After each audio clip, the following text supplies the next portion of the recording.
She was a beautiful woman who lived and remained in the glory of God. You can call her a beautiful feminine monk. She was abducted, stolen, and taken as a slave in those old times. The thieves sold her to a prostitute who ran a brothel. Now she had to do the same work as the other women did. In this new place, on the first night, a man was guided to her room. She looked fearless as she immediately started talking. "My heart is so happy to see a good man like you," she said. "Please sit on the chair and allow me to sit in the remembrance of God for a while. If you want, you can also sit in the remembrance of the Almighty." Hearing this, the young man's astonishment knew no bounds. Instead of taking the chair, he also sat on the ground with the woman. Having said her prayers, the woman got up to tell him, "I believe you don't mind if I tell you that one day we all have to die. You should also understand very well that the sin you have in your mind will push you into the fire of hell.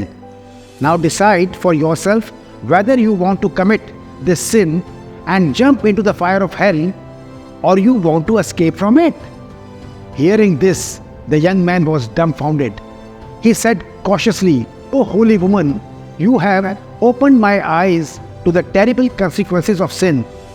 I promise never again to step anywhere." Every day, new men were sent to that woman. Like the young man who came on the first day, their lives also got turned. The owner of the prostitution business, the brothel, was surprised why the customers did not turn up again to such a beautiful woman. To find out the secret, he hid his wife at a place wherefrom she could see everything inside the woman's room. He wanted to know why there was no repeat business for this woman. That night, the owner's wife saw that as soon as the customer stepped in, the woman stood up to greet the man and welcomed him by calling him a good man. Then she said, "In this house of sin, I always remember that God is present everywhere. He sees everything and can do whatever He wants. What do you think about this?" Hearing this, the man was bewildered and did not know what to do. At last, he hesitated and said, "Yes, the Maulvis and wise men say something similar."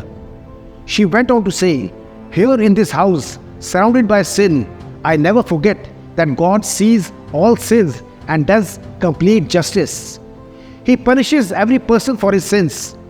Those who come here and commit sins are punished.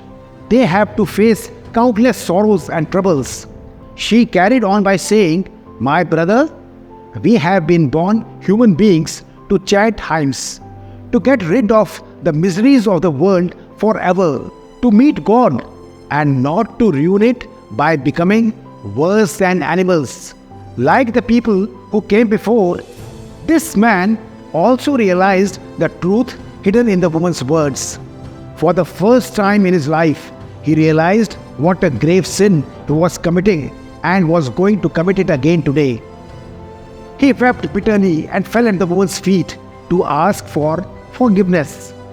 The woman's words were so simple, sincere, and touching that even the wife of the owner of the brothel came out and repented for her sins. The owner of the brothel and wife said, "Oh holy girl, you are indeed a saint. What a gruesome sin we tried to inflict on you.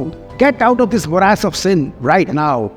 This incident gave a new turn to their life as well, and they quit the sinful business that they had been doing for a long time. True devotees of God, whoever they are, in whatever situation, always point to the real purpose of human birth and inspire others who have deviated from following the path of righteousness.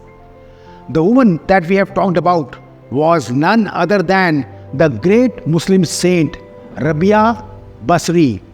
You may call her Sufi mystic, Sufi ascetic, who propagated divine love called the Ishq. She was renowned for her extreme virtue and piety, and lived on this planet in the years 714 AD to 801 AD.